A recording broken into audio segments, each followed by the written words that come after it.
Hello, good evening. If it is evening, we hope you've had a beautiful day. Very excited about this webinar we're running. It's all about the European industry, but to celebrate 25 years of CannaTrade. It's hard to believe that something's actually been going for so long in Europe, considering the challenges with legislation. But this event that takes place, which we'll unpack in this webinar, has been running for 25 years, which is a fantastic achievement. So I'm very happy to introduce our guests all across the European continent coming to us today. My name is Trenton Birch. I run Chiba Cannabis and Hemp Academy in South Africa. We do all kinds of teaching and training across the entire cannabis and hemp supply chains. So thank you for being here tonight. We really appreciate it. But this is not about us. This is about Europe and CannaTrade. So without further ado, I'd like to bring Ben. Ben, welcome to the stage. How are you doing? I'm good. Thank you, Trenton, for the invitation. Very happy to be here. I always use you as an example of how cannabis connects people from across the world. You know, we met, 4 or 5 years ago at ICBC or C Days, and it just kept in touch ever since. And I love your collaborative spirit and your willingness to always work and build for the community, as the industry has changed and evolved, especially when we go to some of these big fancy sort of conferences, they're often, full of venture capitalists and people in suited and booted, but you always keep the spirit of cannabis at your heart. And so I want to say I really respect and appreciate that. And I'm really happy that we bumped into each other that day many years ago. So first of all, please introduce yourself. Tell us who you are and what you do. Thank you, Trenton. So my name is Ben. I'm not the founder of CannaTrade. We will meet the founder later in this webinar. I'm the organizer since 2006. So personally, I celebrate my 20th anniversary with CannaTrade this year. But CannaTrade itself, it's real. What you said before, it's a quarter century of hemp history. We will celebrate this year, and I'm very happy to dig into the next hour and tell you a little bit more about how everything came together with our guests. Absolutely. I have an events background, and I know running events is not easy. It has a lot of ups and downs, a lot of challenges, and to have any event that's run for 25 years is just like massive respect, because there are very few events that can claim that across the world. So super excited to have you here. Before we bring our other guests in, I thought we should just take a quick snapshot of what's happened over the last 25 years. So you gave me some information. So do you want to just talk us through this and just give us sort of an overview of where things are at from 1996? With pleasure. So everything kind of started mid of 90s in the era of the Duftsäckli, the smelling bags. It was a luck in the law in Switzerland, which said back in the days, cannabis is only forbidden when you use it as a narcotic. And so some smart guys, they realized the idea, okay, if we grow it, if we sell it, not to consume, not to smoke, it's legal. And this happened from 1996 till 2004. And I was born actually in 84. So it was like my perfect time when I was a teenager, young man. I grew up in a legal environment of cannabis. This was my start then when it ended in 2004 to join the movement, because I saw the benefits if young people can grow up in a legal environment with cannabis. Absolutely right. Maybe what's the next thing? Yeah, next is CannaSwiss Cup was born in 1998. That was like the first step into then 2001 when the first CannaTrade in Switzerland happened. Marco will tell us more later. As said, 2004, the Duftsäckli era ended in Switzerland. And then in 2008, that was a hard thing. We also lost the initiative, because in the meantime, from 2004 to 2008, we collected 100,000 signatures. We provoked an initiative, but we lost. And also in 2008, then it was over with selling seeds at CannaTrade. So that was really like, let me say, like the death of CannaTrade. What a lot of people don't know, I lived in London for many years, and in 2008, around that time, they actually decriminalized cannabis for 2 years and then recriminalized it. So there's been quite a journey in Europe. True. Then in Switzerland, we have another important step in 2011 when they changed narcotic law and they set up the value of THC to 1% allowed in hemp. And this was the basic to then 2016 when the first CBD flowers were sold in Switzerland. And then I do a little swift to Germany. 2017, Germany was legalizing the medical one, which was a big step, as we know today. And also at the same time, the gold rush of CBD started in Switzerland. In 2022, also Switzerland legalized medical cannabis. 2023, pilot project started in Switzerland. And then 2024, 2 years ago, when Germany decriminalized, finally, I guess that was the biggest push this industry got in the last 25 years. Yeah, it was certainly very exciting. Sorry, the last point then on this funny slide is this year we will celebrate 25 years CannaTrade.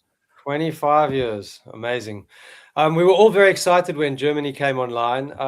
There was a lot of conversation around it. Obviously, it didn't move as we expected it to from the beginning, but we'll unpack, I think, in our conversation some of the reasons that didn't happen.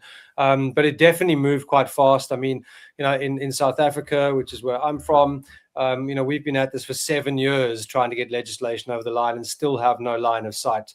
And I know there's been frustrations across many other areas as well. So let's bring in our other guests and get them to do an introduction. Welcome. Hello.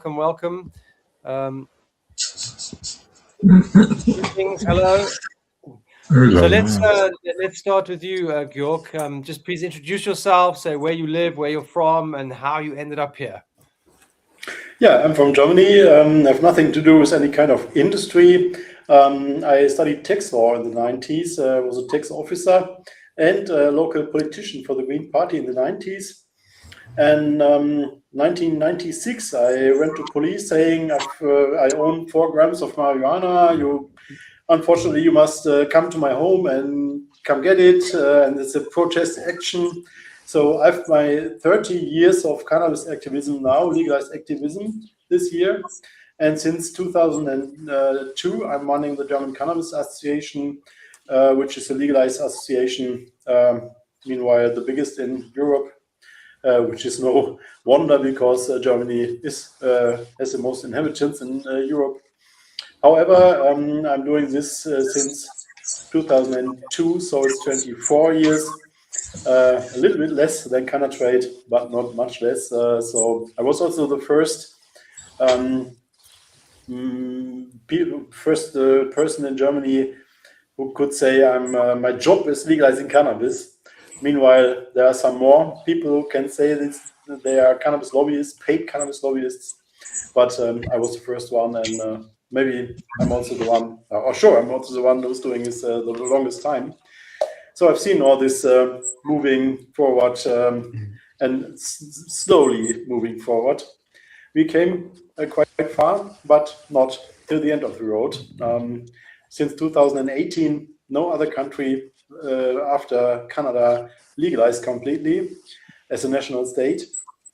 We have been a long time on the pole position to be the third one after Uruguay and Canada, and we didn't get it.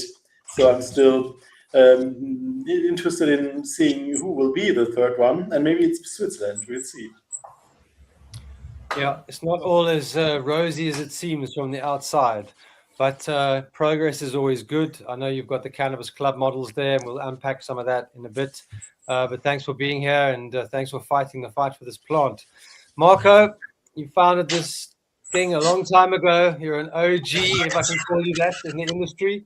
Tell us about who you are and what you do. Now? Yeah, it's a long story. It's a really, really long story. We started I think the thing started all in the 90s.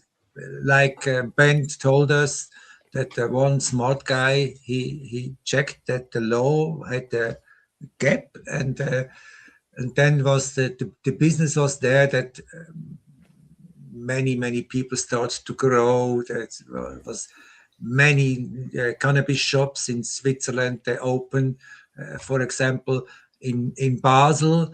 There was a time that there are more cannabis shops than bakeries. It's Wow. It's really wow. Yeah. And what year was that? Yeah. Sorry. What year was that?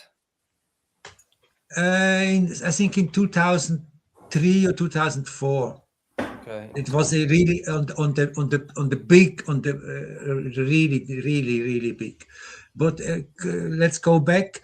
There was a Swiss Hemp Association, and on a meeting of the Swiss Hemp Association, the people asked me, we should show cannabis to the normal people. And at that time, I was how I say it.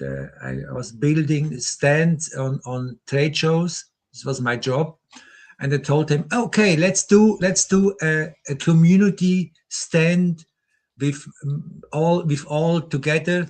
And then we did this stand on a trade that was, the name was Öko, and we call it the Hanfwarenhaus, so the hemp trade house, yeah, or hemp warehouse.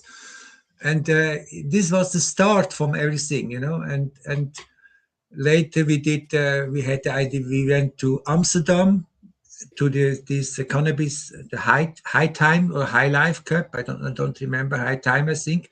And we were there, and we came back and said, "Hey, let's do a cannabis cup." Cannabis cup was in Switzerland, and this was the start of the Canna Swiss Cup. And yeah, that was the idea that we got the consumers to test. So we did this cannabis cards, and we sold this to the people. And yeah, the first award show was a small event and full of smoke, and then that had people ask me, let's do a trade show. Let's do a trade show. So then 2001, we started the first CannaTrade, and it was really funny. Amazing. Well, big respect. I was saying to Ben before we brought you on that anyone who's managed to, run an event for 25 years has a huge, deep respect from me as an event organizer myself. Beautiful Big story. respect to Ben. Yeah. And just to push the culture, and to drive the narrative of freeing this plant, which is just, and I go through phases at the moment where this is just ridiculous. It's like, why are we still fighting, But I guess that's why we're all here, because we believe in this. But we'll unpack those reasons in a sec. Thanks, Marco. It's great to have you here. Jürgen, nice to meet you. Just want to do an introduction. You have a beautiful sky behind you. It looks like, where are you? Yeah, hello, and thanks for having me. Yes, I'm in Italy right now. Yeah, south of Italy in San Nicandro. Yeah, it's very nice here. But it's also very nice to join this webinar about the CannaTrade. Yes, I'm personally also since 25 years in the industry with Duftsäckli. Yeah, my first trade show was obviously CannaTrade in Bern. Bern is not so far away from Tuttlingen, where we are.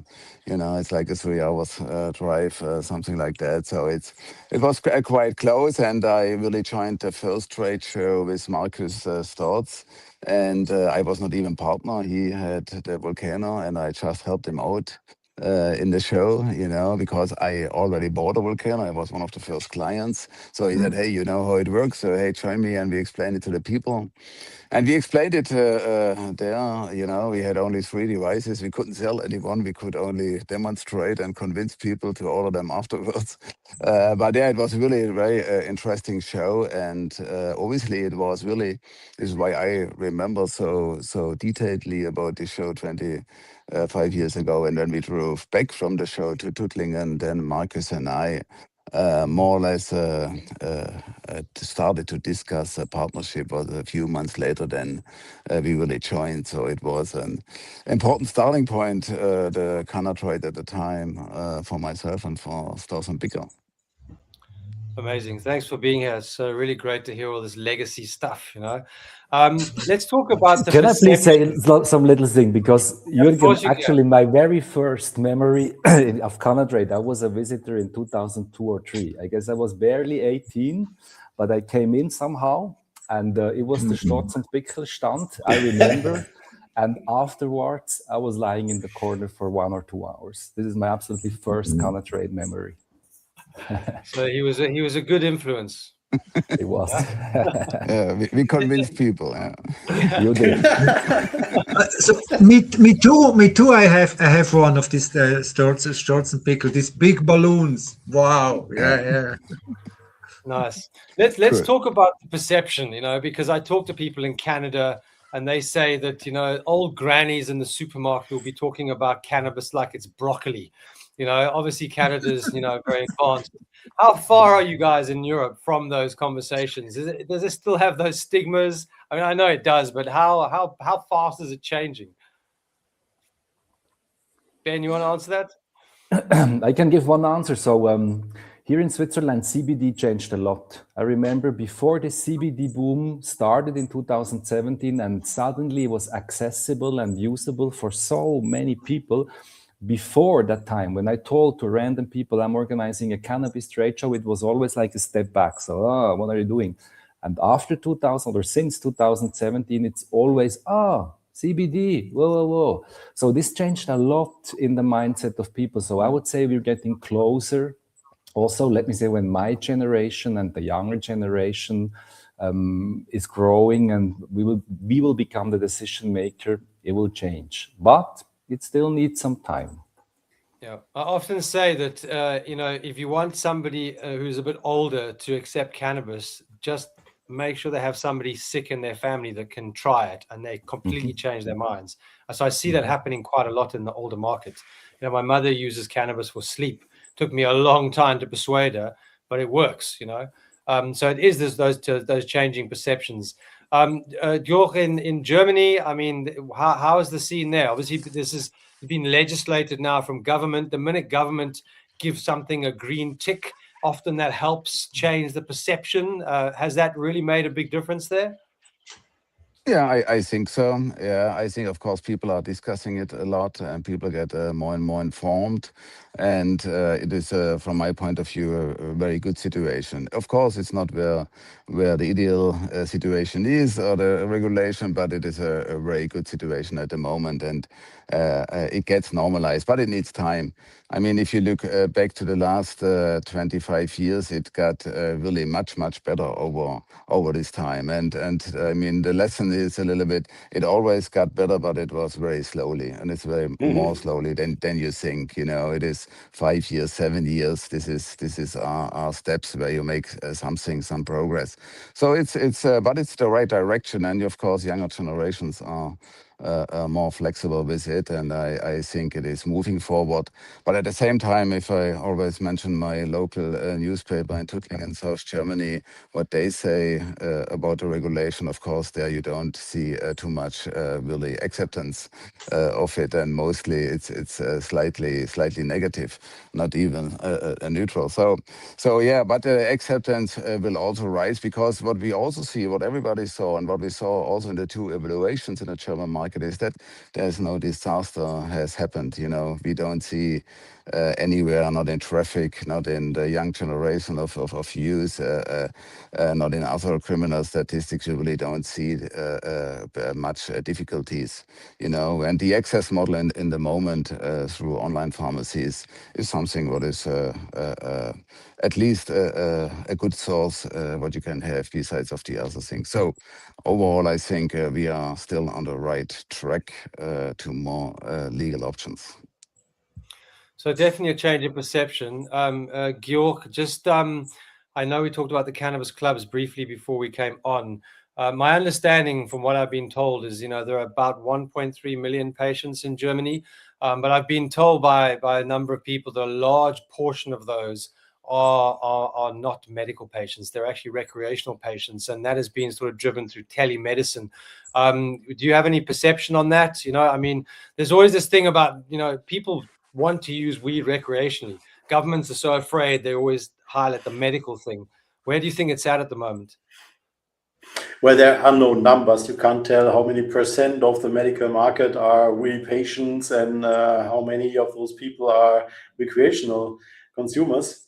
But you can say it's quite easy at the moment to get medical cannabis. You just have to fill in some forms in the internet. You don't have to see a doctor at the moment. They're discussing about this, if you at least need to see a doctor online. But at the moment, you can fill a form in 5 minutes, and then you get your cannabis with a courier at home in less than an hour in the big cities. So definitely there are also non-medical users in this market, but also home grow has been rising a lot, also without any numbers. And the clubs are coming forward slowly. Meanwhile, we have a little bit more than 400 clubs with a general permission. Not all of them are already growing. Some have still some legal issues with local building law things. So their actual facility is not allowed or in the progress of getting the permission. And we have big regional differences in the north. For example, Niedersachsen, we have a lot of cannabis clubs, or Nordrhein-Westfalen in the west of Germany. And in the south, it's worse, especially in Bavaria. No single cannabis social club is working right now. So the number of people who get their cannabis in the clubs is quite small still, but it's growing. Home grow is quite big. And medical is huge at the moment, which was not intended, but is a reality right now, because it's cheap, it's easy, it's fast, and it's at least the quality is better than on the black market, let's say. There are still big differences also in the medical market, but you don't have to fear that there is some synthetic cannabinoids in it or other kind of rubbish to make it heavy or something. Last year, 25, we had 200 tons of legal cannabis, medical cannabis in Germany, most of it imported, which is estimated as about a quarter of the whole market, at least a quarter. And so at least that's the amount that the black market shrinked. Plus, which is the amount which is in home grow produced and in the clubs. So black market is definitely going backwards, but we have no shops, and that's still a problem. Not everybody wants to take a recipe and sell, tell they are kind of ill. Not everybody likes this or wants this, because it's also forbidden. You are not allowed to do that, but everybody who wants does, especially younger people probably, not the older ones. So we still need shops. That is for sure. And Yeah, you asked before, what about this, the stigma and the normalization of the whole thing? I would also say what Jürgen said. It's on the progress, but it's very slow, and that also is true for this question. We had two big steps. One was in the timeline you've seen, 2017, with legal medical cannabis, which showed the people, well, it can be used as a medicine, and the side effects are not that dramatic. So it can't be such a bad and horrible drug as some people thought before. Even alcohol is not, there's no way to take it in a medical way and have some benefits from it without severe side effects. But cannabis does.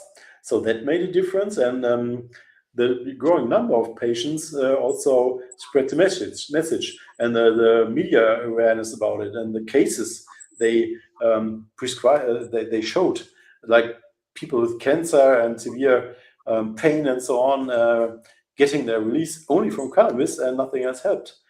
So that is an image shift. And then 2024, our kind of legalized reform, or let's say decrim reform, what it really was. And everybody's allowed to grow and to carry around cannabis. That is a big difference. For everybody who is running around with 2 or 3 grams of cannabis in the pocket, and before you saw policemen on the street, and you always find not very comfortable with it, and you would want to change the side of the road or something, and now you can go there and show him, yeah, here, that's my home grow. It's I don't know what we do we want to smell. Oh, he says, well, that's nice. I would try if I'm home, or I'm growing it myself or whatever, and then you go ahead and everything's fine. So of course that makes a difference, and at least in the first year, many people tried to grow cannabis. You wouldn't have to think they would. They had nothing to do with cannabis, more or less, or tried it maybe 1 or 2 times a year from friends.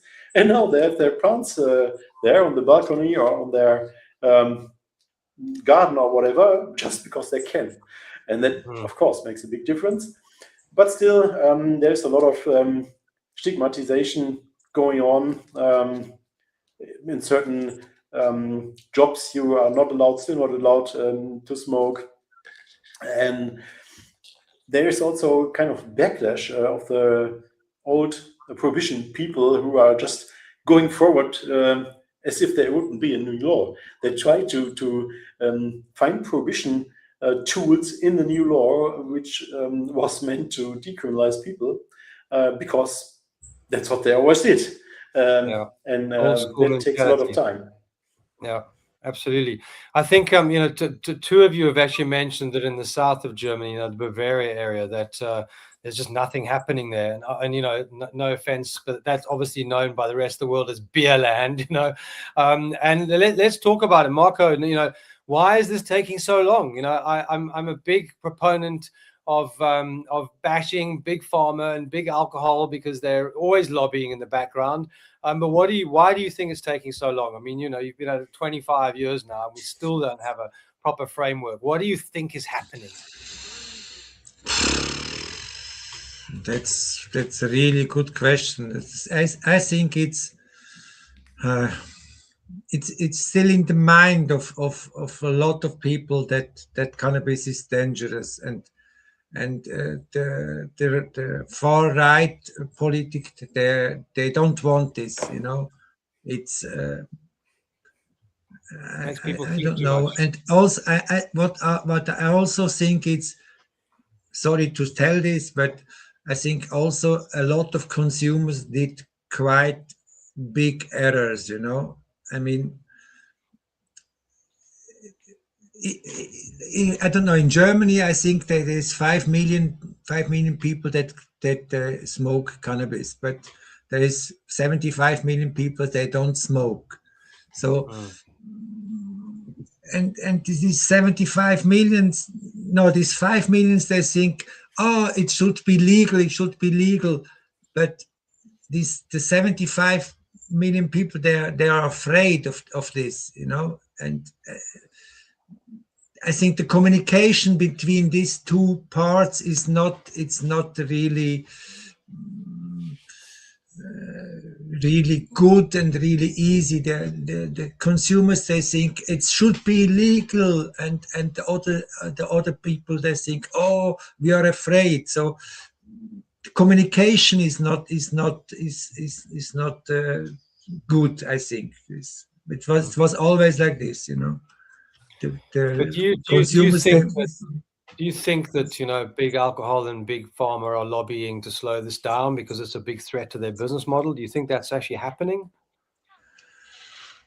Yes, that's also thing. Yeah. So there's different angles, things coming in from different places. Yeah, you see, it's also like this. The big alcohol lobby and the big tobacco lobby, they have a lot of money, and they go to the political, and they say, okay, we give you money, but don't make it too fast, too strong, that alcohol and tobacco, it's not dangerous, and in the cannabis lobby, they don't have this money to tell this to Fight the back. police. Sorry? Fight back. To fight back, yeah, also, yeah. Absolutely. And one thing is also, the normal people, they think, okay, we know alcohol is not so good, we know tobacco is not so good, but we did this, we have already, we don't want one more thing that could be dangerous. So yeah, this maybe is also a reason. Yeah. No, interesting. Thanks for sharing that. Ben, let's talk about the general sort of European market. There are obviously different models and different regulatory approaches depending on the territory. Maybe you could just give us a bit of insight into what particular models you might think are working and just sort of an overview of where things are at. Thank you. It's definitely the time of medical cannabis. So we have Germany at the forefront. We have Poland, we have UK, we have Switzerland. Flowers are allowed. So I guess these countries together, they already sell about 250 tons a year, mainly in Germany. I believe further countries will follow on that line. I really hope so, that there will be some progress. And on recreational cannabis, actually, we have this Czech Republic coming with also homegrown, similar to Germany.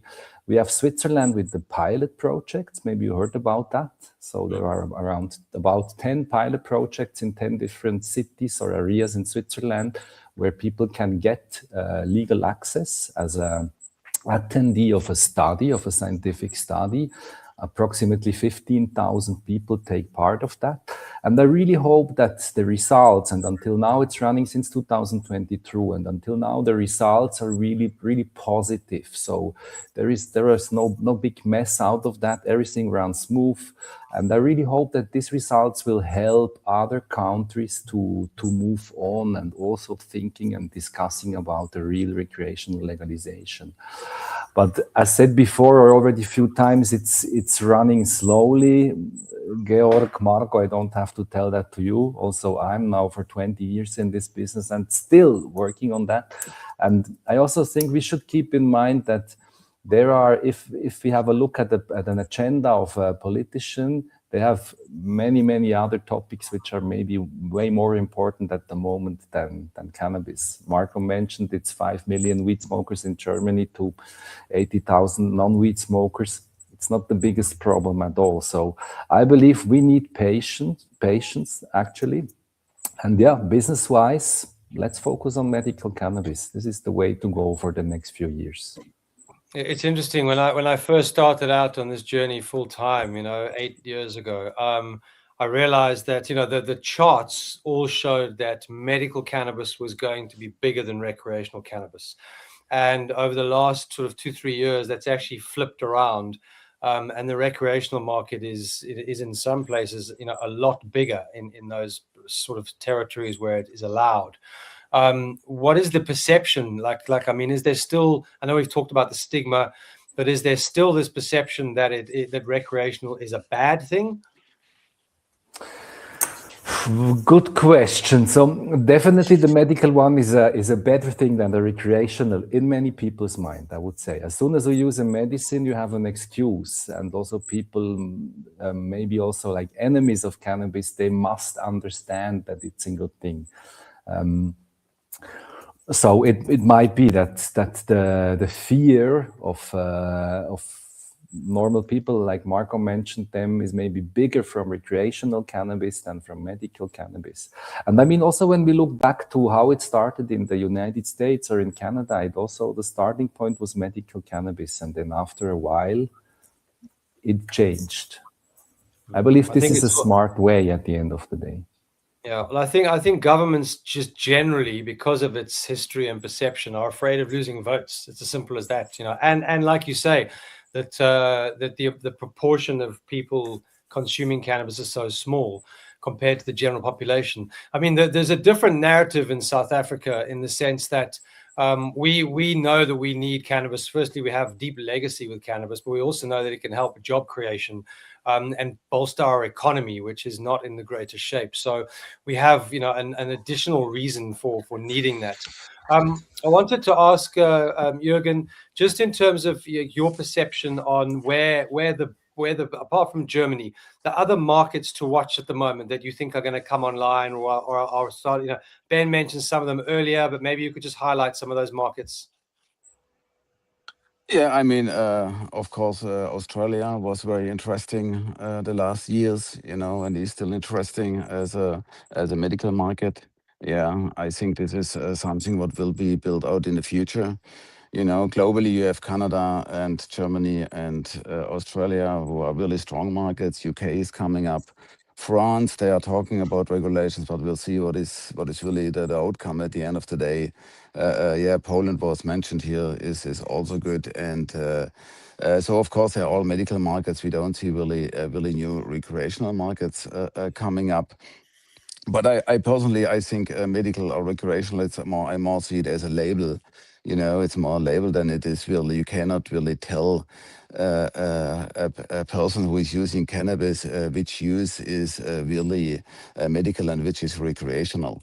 Yeah, I think there is no clear line between both. And from the regulation side, what I don't really like a lot is when people are saying, oh, for recreational use, we can lower standards and we can sell weed who is, I don't know, grown how, and I can sell devices who are not approved, and I can lower the standards because it's only a recreational user, and I think, hey, it doesn't, both are mostly inhaling it, in different ways, and I don't like this difference so much, and also this is also why I don't like the criticism to the telemedicine. I mean, if a person thinks cannabis is good for him, then in my point of view, it's a patient and declared by himself, and that is enough. So I think this is important things between these two differentiations, not try to really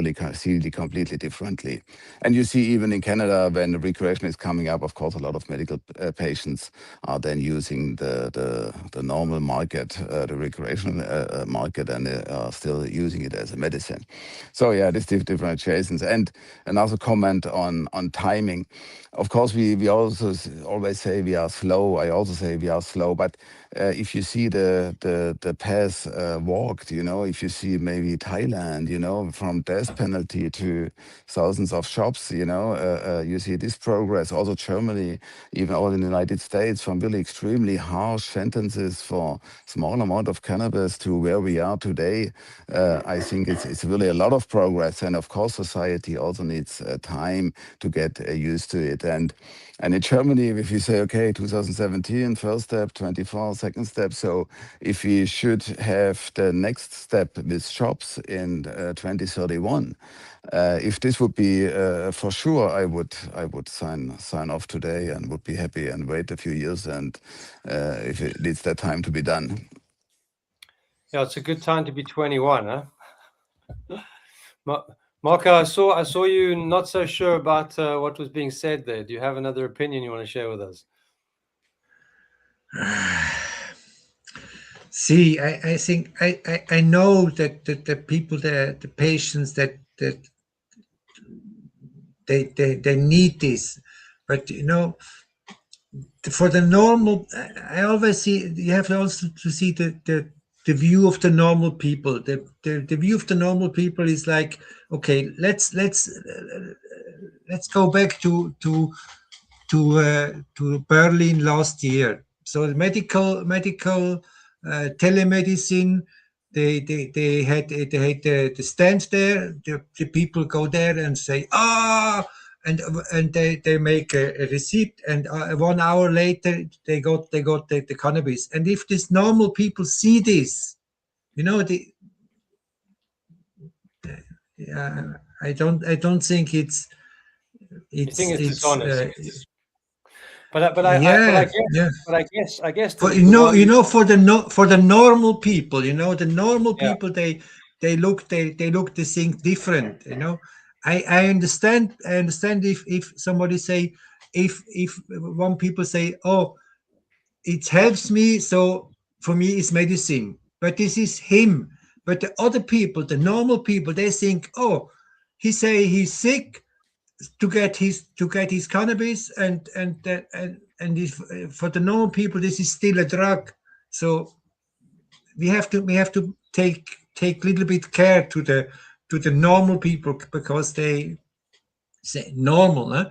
They are on the end. They are the people who decide. They're not the 5 millions take the decision. it's getting legal or not legal. It's the 75 millions they take the decision with what is getting legal and not. So we need normal shops for normal people. yes, Normal shops for yes, normal yes, yes, yes, Yeah. yes. This I is think this that's the big error that the last government in Germany made. They made the first step with the social clubs, but they could not make the second step because the government changed too fast. Yeah. Yeah. Absolutely. I think one of the challenges is always that transition, you know, and people are still, you know, I mean, I'm an example. I've been using cannabis for a very long time, but even I am cautious not to tell everybody that I meet because of those perceptions, you know. And I think until it becomes completely acceptable that to consume recreational cannabis, I often say there's no such thing as recreational cannabis because when you're using it, it has such medicinal benefits anyway, even if it's just reducing stress or changing perspective. That I often say that, you know, this whole categorization is really weird. The other thing which I think is wrong in terms of categorization, I believe there should be 3 categories with cannabis. I believe they should be medical because I do understand that you're using cannabis for something really serious, that you need consistency, it needs to be clean, etc., etc. I think that's a thin band at the top. But then I think there's a whole section underneath that should be complementary medicines, which you use like vitamins, etc., and then you have recreational. I think having this black and white between medical and recreational it doesn't allow for the sort of the complementary medicines, the homeopathic kind of approach to medicine. But that's just my opinion. If there's a lot of talk about Germany and Europe from developing economies in terms of the opportunities for us to cultivate. We can cultivate outdoors. We have amazing sun. We've got a lot longer cycle. What is your opinion on the opportunity? I want to ask Georg this. Your opinion on the opportunity for other countries outside of Europe to become suppliers. I know that we already are to some degree. Do you think that's going to increase and improve? Sorry. So first of all, I must say I'm not a business guy. I'm a politician, more or less, or lobbyist. But for me, it was always important thinking about how to legalize, which framework would be best. That would be important to get the traditional cannabis growing countries into the boat, because the Western countries, especially the United States, were the ones who forced prohibition all over the planet and who also forced those traditional cannabis growing countries to forbid it, like Morocco and Nepal and whatever, Lebanon. And then when they legalize and end prohibition, like in the States, they do it all on their own, grow on their own, and the cannabis culture countries don't get anything.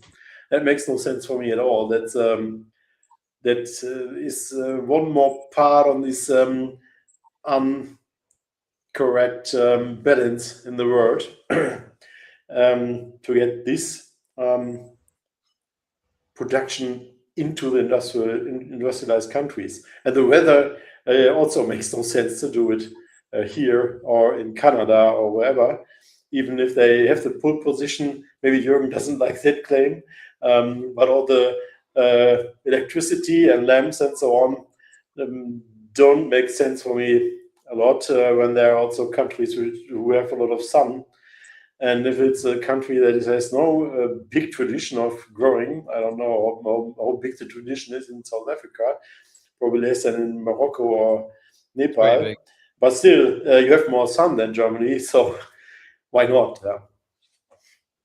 Yeah, it just doesn't seem to be a very sensible approach sometimes, because as you say, you know, the amount of power that's used. I mean, the only reason we grow cannabis in a box indoors is because of prohibition and because of the lack of sort of long summers in the north, you know. But I think it's just an interesting take, because I do believe that, you know, we should be able to trade. You know, you should be able to buy outdoor. It also comes down to price. I mean, when you cultivate outdoors, it costs a lot less than it does indoors. So I think there's an opportunity for every single level. Guys, we've only got 10 minutes left, so it's gone so fast. I wanted to ask you guys, looking ahead 5 to 10 years, what does a mature European cannabis ecosystem look like? And how do you think it's going to get there? What are the steps to get there? Maybe we can start with you, Ben. I know you're in the thick of it all with CannaTrade and know the entire value chain. Maybe we can start with you. You said in 5 years? 5 to 10 years. What 5 to 10 years. Look like for you? Because in 5 years, I would have said we are not very further than today. In 10 years, let's see. And as said before, if I try to look at it from from a broader spectrum, there is war in Ukraine, there is war in Iran. So Europe has like real problems actually to solve. And then many, many, many more. And then somewhere there is cannabis to solve. So I always try to think that for us, for the industry, it's our world. It's also my world, but it's not for the general people living in Europe. So sometimes I tell the people, like, it's now 20 years, I'm working on that, and I will have another 20 years at least to hopefully be able to grow my cannabis in my garden and go to a shop and buy it, travel through a border. But it's still a long way to go, I feel. And what do you think are some of those maybe steps or points that might happen to flip it? Do you think there will come a tipping point? Do you think it's going to be slow and steady? I'm not sure. I mean, have a look at Germany. There was a tipping point 2 years ago, but actually all these discussions in the Bundestag, Georg could tell us more about that, the right parties who want to change it. I'm not sure what happens after the next election in Germany, if the tipping point will be smashed away. I know it deeper from Switzerland, or better from Switzerland. We have some continuation with these pilot projects. They will go at least for 5-6 more years, written by the law. We talk in the parliament, there is a parliamentary initiative running. Marco could tell you like big story about that. It might be that we maybe will have recreational legalization in the next 5 years, but also if it will happen, it will not be that open market we from the industry would wish. Already mentioned France is somewhere since for years now discussing a medical legalization. Same happens in Spain. It's big discussion for small step. So maybe Switzerland is actually one of the best countries in Europe. How it's going on, but also here. I would not bet a lot of money to have a recreational legalization in the next few years. Or at least not that one I would wish to have. Yeah, fair enough. Point taken. Georg, what is your prediction for a positive, mature European cannabis ecosystem? Well, same answer. Forget 5 years probably. Another thing is that the European Union has a legal framework that forbids real legalization with shops for every adult. It allows scientific model projects, as they are also running in Switzerland and in Netherlands, for example. But there's no possibility for full legalization in the European legal framework, which is harder than the global international framework. As we see in Canada, for example, that they did it anyway, and the UNODC can't do anything about it. Instead of writing bad letters to them and saying, well, you're not allowed, and they say, well, we don't care. In the European Union, you pay fines if you don't do what the framework says. And that was the official reason why Germany didn't really legalize and didn't put the shops on the road. So we need to change European law in a big step, and that's something. If you know something about European Union and how it works and how progress can be achieved, it takes a long time, and it needs other governments than we have right now. We have that right shift to conservative and right-wing parties all over the place. Also here in Germany with the first step now, and the polls at the moment are even worse, are even more right-wing, and they are all against legalization. So we also must get it around that globally, because probably in every country the conservatives and right-wing parties are not the legalizers. So that's also something that takes a couple of years to get the trend around. Well, so I can't tell you anything about. Well, maybe last thing. The prohibition is very international, globally. So is also legalization. We need the next country to really legalize. After Canada, which was 2018, it's 8 years ago, the last national state legalizing. We need the next one, and out of the Americas. So which country will be the first in Europe and outside the Americas to legalize? Maybe Switzerland, that would be the next big step. And I think Germany has made a big step, went out of the mass. Looking back, are they coming behind or are they not coming behind? If nobody comes behind, Germany won't make a next step, I think. Yeah, fair enough. That should be enough. I just want to ask you one question. You know, there's a massive movement of younger people towards cannabis. If you look at the statistics in America, moving away from alcohol to cannabis, is that a trend you're seeing that side? Because obviously, often these things come from the younger market in terms of adoption and adaptation. Is that something you're noticing in Europe? Well, we don't have so massive consumption in the very young generation, and it didn't get more after our cannabis reform. Luckily, that's not bad. And also the polls for legalization are not. It's not the strongest generation below 18, maybe, or below 24 or something. The somewhat older people are more in favor of legalization, I think. So it's not quite sure about that. It's all the same with the with the decision for the elections. We have many people voting conservative and right-wing now in the young generation, and that seems to be always a little bit same way. Fair enough. Marco, 25 years, bro. 25 years. I hope it's not going to take another 25 years. What is your prediction?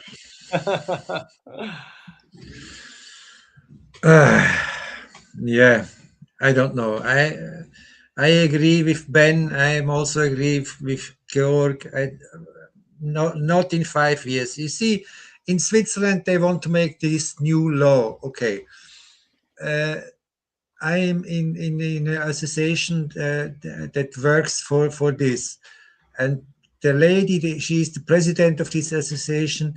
She told me it would be not a new law before 2032. So that's it's in 6-7 years, and then it would be was heißt Abstimmung? Votation, and I'm not sure that the Swiss people will say yes. I'm really not sure. No. Yeah. For them, it's not important, you know. And you also told the thing is also, you know, they grow cannabis with electricity. Now we have a big problem to get enough electricity, and if the normal people start to think, oh, we have problem to get electricity, but the cannabis user, they can grow the marijuana with our electricity that we have to pay. I'm not so sure if this is good, you know. Yeah. No, that's a reality, I guess, in terms of perception. That's why you should buy more weed from us, guys. Give them sun, right? Yeah, sun grows. But now you have winter. Yeah, no, we are the summer now.